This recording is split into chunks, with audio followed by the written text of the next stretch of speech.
샬롬! 하나님께서 가난한 자를 향한 그 기본적인 태도가 하나님이 그들의 편을 드신다 하는 거예요. 하나님께서 그들을 이렇게 보고 계신다라는 것입니다. 그러면 그만큼 우리는요, 가난한 자를 대할 때 조심해야 되는 거예요. 우리는 힘이 없는 사람이라고 해서 함부로 대할 수 있습니다.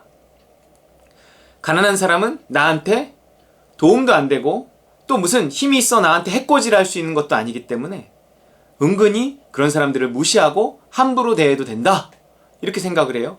또 돈을 가진 사람은 가난한 사람이 내가 가진 돈을 원하기 때문에 저 사람은 돈만 주면 뭐든지 시킬 수 있다, 또 이렇게 생각할 수도 있는 것입니다. 근데 하나님께서 그 모든 것들을 이제 악하게 보시는 거죠. 잠언의 28장 27절에 이런 말씀이 있어요. 가난한 자를 구제하는 자는 궁핍하지 아니하려니와 못 본 채 하는 자에게는 저주가 크리라 그랬어요. 가난한 자를 구제하는 자는 복을 받는다, 여기서 끝나지 않고요, 못 본 채 하면 저주받는다, 이렇게 말하고, 내 형제를 보고 도와줄 마음을, 불쌍한 형제를 보고 도와줄 마음을 막으면 하나님의 사랑이 어찌 네 안에 거하겠느냐, 신약성경이 이렇게도 말한단 말이에요. 그 사람은 사랑받지 못합니다. 무언가 도울 수 있고 도울 마음을 주셨는데 돕지 않으면 하나님께 저주받는다는 거예요. 그렇잖아요. 자기 돈 갖고 심부름하라는 것도 아니고 내가 돈을 주면서 심부름을 시켰는데 그 심부름을 하지 않으면 그래? 알았어. 가지마. 그냥 내가 갔다 오지 뭐. 이렇게 됐을 때 그 다음이 뭐냐고요. 그 다음이. 그 사람을 향해서 하나님께서 풀어주시겠냐고요. 복을 주시겠냐고요. 하나님이 우리에게 물질을 주실 땐 나 하나만, 나 혼자만 쓰라고 주시는 것이 아니라는 거예요. 그것은 반드시 다른 사람의 몫까지 들어있는 것입니다. 교회의 몫이 들어있는 거예요. 그런 것들을 알고 순종할 때 하나님께서 그것을 기쁘게 여기시고 가난한 자를 구제하는 자는 궁핍하지 아니하려니와 하시는 말씀처럼 하나님께서 영육간에 복을 주실 줄 믿으시기 바랍니다. 자, 그런데 하나님께서 가난한 자의 편을 드신다, 알겠어요. 그러면 내가 가난한 자의 편을 드는 건 어떨까요? 하나님이 가난한 자의 편을 드시니 나도 가난한 자의 편을 들어야겠다. 좋아요. 편을 든다기보다 그를 향해서 열린 마음을 가지고 도울 수 있는 건 도와야죠. 조심스럽게, 지혜롭게. 그런데 어떤 공평함이 요구되는 상황에서 가난하다는 이유로 편을 들면 이 사람은 가난한 사람이니까 이 사람을 도와줘야 돼, 이런 어떤 공의를 해치는 일은 있어서는 또 안 된다라고 하는 겁니다. 그래서 재판을 할 때도 가난한 자의 편을 드는 것에 대해서 하나님은 그렇게 하지 말라고 하세요. 레위기 19장 15절입니다. 너희는 재판할 때에 불의를 행하지 말며 가난한 자의 편을 들지 말며 세력 있는 자라고 두둔하지 말고 공의로 사람을 재판할지며 가난한 자는 부자든 공정하게 재판해야 된다라는 거예요. 그들의 가난하다고 편을 들지도 말라는 거예요. 재판에 있어서는 부자를 억울하게 해도 안 되고요, 가난한 자를 또한 억울하게 해도 안 되는, 재판은 공정하게 해야 된다라는 거죠.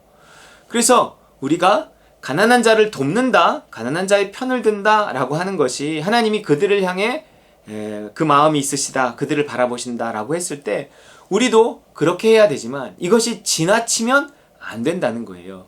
뭔가 하나님의 뜻을 넘어서 자꾸 나의 어떤 약한 마음을 가지고 자꾸 뭔가를 하다 보면 이게요, 나중에 내가 상처받는 일이 생기기도 하고요, 또 가난하다고 도우면 그렇지 않은 사람이 오히려 불공정함을 호소하기도 합니다. 너 왜 자꾸 그 사람한테만 갖다 줘? 너 왜 자꾸 그 사람만 도와줘?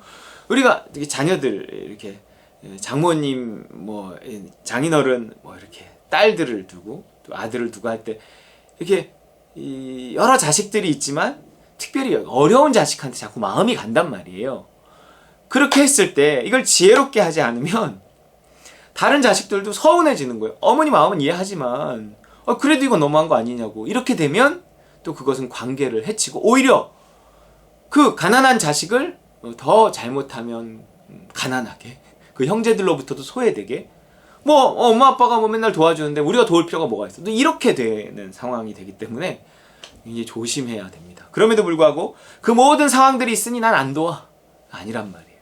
이런 면도 있고 저런 면도 있으니 항상 무엇을 구해야 돼요? 지혜를 구해야 된단 말이에요. 하나님의 성령의 인도하심을 구해야 합니다. 우리가 가난한 자를 바라보고 가난한 자를 돕는 것에 있어서도 항상 지혜롭게 해야 한다는 것입니다. 자, 그래서 이 예수님도요, 이 마태복음 25장에 보면 이 비유를 하시는데, 이런 양과 염소를 구분하는 비유를 하신다고요? 25장 31절, 인자가 자기 영광으로 모든 천사와 함께 올 때 자기 영광의 보좌에 앉으리니, 이제 마지막 백보자 심판 때예요. 모든 민족을 그 앞에 모으고 각각 구분하기를, 목자가 양과 염소를 구분하는 것 같이 하여 양은 그 오른편에 염소는 왼편에 두리라. 여기는 흰 염소라 그랬어요. 같은 교회에 있어도 같이 세상에 이렇게 더불어 살아가도 양은 양이고 염소는 염소예요. 하나님께서 구분하세요. 그러면 이 구분의 기준이 무엇인가? 뭐 믿고 세례받은 것, 뭐 안 믿고 안 받는 것, 뭐 교회 다니는 것, 안 다니는 것, 이렇게 하지 않고 여기서는 어떻게 말했냐면, 이렇게 말해요. 오른편에 있는 양들에게 뭐라고 말했냐면, 복받은 자들아, 천국을 상속받으라. 내가 줄일 때 너희가 먹을 것을 주었고, 목마를 때 마시게 하였고, 나그네 되었을 때 영접하셨고, 헐벗었을 때 옷을 입었고, 병들었을 때 돌보았고, 옥에 갇혔을 때 와서 보았느니라. 이들을 의인이라고 하면서 이렇게 그들을 칭찬하고 그들이 천국에 들어갈 것이다, 이렇게 이야기하신다는 거예요. 가난한 자들을 도운 자들이에요. 그들을 의인이라고 해요. 이에 의인들이 대답하여 이르되, 주여, 우리가 어느 때에 주께서 줄이신 것을 보고 음식을 대접하였고 목마르신 것을 보고 마시게 하였나이까. 이렇게 하니까 40절에 임금이 대답하여 이르시되, 내가 진실로 너에게 이르노니 너희가 여기 내 형제 중에 지극히 작은 자, 가난한 자 하나에게 한 것이 곧 내게 한 것이라 하시고, 그런단 말이에요. 우리는 예수님의 이 비유를 기억해야 합니다. 또 왼편에 있는 염소들에게는, 저주를 받은 자들아, 나를 떠난 마귀와 그 사자들을 위해 예비된 영원한 불 지옥에 들어가라, 이런다고요. 내가 나에게 먹을 것을 주지 않았고, 마시게 하지 않았고, 영접하지 않았고, 옷 입히지 않았고, 돌보지 않았다. 우리가 언제 주님을 돌보지 않았습니까? 그러니까 뭐라 그래요? 이 지극히 작은 자, 가난한 자에게 하지 아니한 것, 곧 내게 하지 아니한 것이다. 그들은 영벌의 의인은 영생에 들어가리라, 이렇게 말씀하신다는 거예요. 우리는 이 말씀을 잘 알지만 또 실제 생활에서는 그게 잘 안 돼요. 우리가 가난한 자를 도울 수 있는 기회들을 잘 잡아야 됩니다. 또 우리 주변에 가난한 자라는 것이 찾아다니지 않으면 또 잘 모를 수도 있어요. 또 오늘 현대사회의 가난이라는 것이 사회복지가 나름 되어 있기 때문에 이제는 교회가 할 일을 또 나라에서 하기 때문에 이 초대교회 당시와 같지는 않단 말이에요. 이때는 복지의 개념이 없었잖아요. 근데 지금은 복지의 개념이 있으니까 교회나 크리스찬들이 할 일이 그만큼 적어질 수는 있지만, 지금도요, 이게 상대적인 가난이라는 게 항상 있습니다. 우리나라의 절대적인 가난이 많지는 않죠. 근데 상대적인 가난은 얼마든지 있습니다. 그건 공동체 안에서 이루어지는 거예요. 다들 먹고 살만하다 할지라도 그 공동체 안에서 상대적으로 소외되고 가난한 사람이 있다는 거예요. 또 그럼 챙겨야 되는 거예요. 그들의 마음이 상하지 않도록 또한 돌봐야 하는 것입니다. 하나님이 그 모든 것들을 이제 기쁘게 여긴다는 거예요.